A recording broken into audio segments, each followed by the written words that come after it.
संतोष कुशवाहा अब आरजेडी का लालटेन वो थामेंगे, तो इसके बाद अब क्या समीकरण बनते बिगड़ते नजर आ रहे हैं? क्योंकि चुनाव के टाइम में जब कोई पार्टी ज्वाइन करता है, अपनी पार्टी को छोड़ता है, तो कहीं ना कहीं टिकट की ही बात होती है। रंजन जी, अब पूर्व जेडीयू सांसद संतोष कुशवाहा राजद में चले गए हैं, अब किस सीट पर उनकी दावेदारी होगी, उस सीट का समीकरण क्या है और अब कितना दिलचस्प मुकाबला दिख रहा है? देखिए, ये जो है सीमांचल के लिहाज से जो है ये बड़ा घटनाक्रम आप इसको कह सकते हैं कि संतोष कुशवाहा जो कि जेडीयू के संगठन में भी उनकी उस क्षेत्र में बहुत पकड़ रही थी, वो अब आरजेडी में जा रहे हैं और इसके कई मायने हैं। बाकी जो दल बदल हो रहे हैं वो अपनी जगह है, लेकिन ये जो हुआ है कि संतोष कुशवाहा आपको आरजेडी में शामिल हुए हैं, इसके बड़े मायने हैं। और अगर आप देखें तो इस एक दल बदल से या संतोष कुशवाहा को अपने साथ जोड़कर तेजस्वी यादव ने एक तीर से कई निशाने लगाए हैं। अब देखिए, हालांकि तीर तो जेडीयू का चुनाव निशान है, लेकिन अब अगर इस चीज को आप देखें कि कैसे ये इंटरेस्टिंग होता हुआ दिख रहा है कि लोकसभा चुनाव से आरजेडी की ये कोशिश है कि वो कुशवाहा वोटर्स को अपनी तरफ अट्रैक्ट करे और वो जो आमतौर पर पारंपरिक रूप से लवकुश के तहत जेडीयू को वोट करते रहे हैं, उसमें जो है एक टूट हो और वो वोट आकर आरजेडी से जुड़े। तो एक उस कड़ी में संतोष कुशवाहा का इंक्लूजन आपको दिखता है। इसके अलावा देखिए, यहाँ पर लेसी सिंह जो है 5 बार की विधायक हैं धमदाहा सीट से। मैं धमदाहा सीट की बात कर रहा हूं और ऐसा लगता है कि संतोष कुशवाहा धमदाहा से चुनाव लड़ सकते हैं क्योंकि वहां का समीकरण कुछ इस तरह का है। तो यहां पर जो है लेसी सिंह 5 बार से चुनाव जीत रही हैं, नीतीश सरकार में मंत्री हैं, पावरफुल मंत्री हैं और नीतीश कुमार के विश्वस्त मंत्रियों में हैं वो। तो उनको घेरने की ये कोशिश के तौर पर भी देखा जा रहा है कि अगर संतोष कुशवाहा धमदाहा से चुनाव लड़ते हैं तो लेसी सिंह को वो तगड़ी चुनौती पेश कर सकते हैं और ऐसे में जो है धमदाहा का चुनाव बहुत इंटरेस्टिंग हो जाएगा। तो ये 2 कारण तो बहुत स्पष्ट दिखते हैं।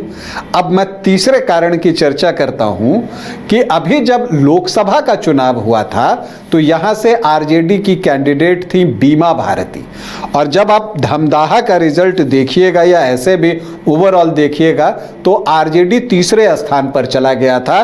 पहले स्थान पर मतलब चुनाव तो पप्पू यादव जीते थे पूर्णिया लोकसभा का, और दूसरे स्थान पर संतोष कुशवाहा ही थे क्योंकि इनकी पकड़ मजबूत है। तो अब क्या है कि हम सभी जानते हैं कि पप्पू यादव और तेजस्वी यादव के रिश्ते जो है वो अलग तरह के हैं। तो ऐसी परिस्थिति में क्या 2029 में आरजेडी अपने लिए कैंडिडेट भी ढूंढ लिया? ये एक बड़ा सवाल है कि क्या 2029 में संतोष कुशवाहा पूर्णिया लोकसभा से आरजेडी के कैंडिडेट हो सकते हैं? खैर, ये बहुत आगे है, लेकिन ये सारी चीजें जो है वो लोगों की नजर में है और आप इसमें किसी को भी आउटराइट रिजेक्ट नहीं कर सकते। तो हम आते हैं फिलहाल पर कि अभी क्या हो सकता है, चूंकि जो पहली प्राथमिकता है अभी तेजस्वी यादव की वो धमदाहा के मायने में है क्योंकि विधानसभा चुनाव पर उनकी नजर है और विधानसभा चुनाव में जो है वो इस बार सरकार बनाने की लड़ाई लड़ रहे हैं यहां पर एनडीए के साथ। तो इसीलिए वो एक एक सीट पर जो है वो ध्यान दे रहे हैं। प्लस संतोष कुशवाहा के आने से सीमांचल में भी उनकी स्थिति बेटर हो सकती है और सीमांचल में ऑलरेडी असदुद्दीन ओवैसी जो है वो एक चुनौती बनकर आरजेडी के सामने खड़े हैं। तो ऐसे में भी संतोष कुशवाहा आरजेडी के काम आ सकते हैं। इसलिए हमने कहा कि तेजस्वी यादव ने एक तीर से कई निशाने साधे हैं। अगर धमदाहा से संतोष कुशवाहा चुनाव लड़ते हैं तो क्या होगा? तो पहली चीज तो यह होगी कि जो एक राइवलरी लेसी सिंह और दिलीप कुमार यादव के बीच चल रही थी, चुनावी राइवलरी, आरजेडी के टिकट पर ज्यादातर अवसरों पर दिलीप कुमार यादव ही लड़े हैं, तो वो राइवलरी इस बार देखने को नहीं मिलेगी। तो यहाँ पर आरजेडी से जो है वो संतोष कुशवाहा उम्मीदवार हो सकते हैं। और आपको बताऊं कि जब अभी लोकसभा का चुनाव हुआ था तो धमदाहा में संतोष कुशवाहा जो हैं उनको 50% से ज्यादा वोट मिले थे और वो यहाँ पर पप्पू यादव के ऊपर 15,500 वोटों के आसपास की लीड बनाने में कामयाब हो गए थे। तो इसीलिए उनको लगता होगा या तेजस्वी यादव को लगता होगा कि उनके स्ट्रांग होल्ड में से ये सीट जो है वो शामिल है। हालांकि जब धमदाहा में जब वो लड़ रहे थे तब जेडीयू प्रत्याशी थे और निश्चित तौर पर लेसी सिंह ने भी इनको वोट दिलाने में मदद की होगी उस वक्त, इससे भी इनकार नहीं किया जा सकता। लेकिन यहां पर पहले से ही इस बार चर्चा थी कि लेसी सिंह के सामने यादव कैंडिडेट काम नहीं आ रहा है और जो है वो हार का सामना करना पड़ रहा है आरजेडी को। तो अब यहां के जातीय समीकरण को अगर आप देखिए तो यहां पर जो यादव वोटर्स हैं वो 10 से 11% के आसपास हैं। जो मुस्लिम वोटर्स हैं वो 19.8% हैं और यहां पर एससी वोटर्स 16.68%, एसटी वोटर्स 7.22% हैं, राजपूत 4 से 5%, लेसी सिंह राजपूत जाति से ही आती हैं लेकिन ये वोट सिर्फ 4 से 5% है, भूमिहार 2 से 3% और ब्राह्मण 4.5 से 5.5%। लेकिन जब आप कोयरी, कुर्मी और धानुक को देखती हैं तो वो 12 से 13% का आंकड़ा है, वैसे 6.5 से 7% है। तो जो आरजेडी की नजर है वो जो एमवाई 30 से 31% है उसको इंटैक्ट रखते हुए जो लवकुश के वोट हैं इंक्लूडिंग धानुक उसको वो अपने पाले में करना चाहते हैं, क्योंकि तब वैसी परिस्थिति में जो उनका वोट है वो 40% के पास पहुंचेगा। क्योंकि अगर आप धमदाहा विधानसभा सीट को देखिएगा तो यहां जो बेस वोट है जेडीयू जो है वो 40% से ज्यादा वोट लाता रहा है और जो महागठबंधन है उसको 31 से 33% के आसपास ही वोट आता है। तो इसको 40 तक लेकर जाना वो आरजेडी के लिए जरूरी है और इसीलिए जो है वो चर्चा है कि यहां से पहले भी चर्चा थी कि निरंजन कुशवाहा को उतारा जा सकता है, मतलब कुशवाहा कैंडिडेट की खोज हो रही थी। अब उसमें अगर संतोष कुमार मिल गए तो ये आरजेडी के लिए सोने पर सुहागा हो सकता है।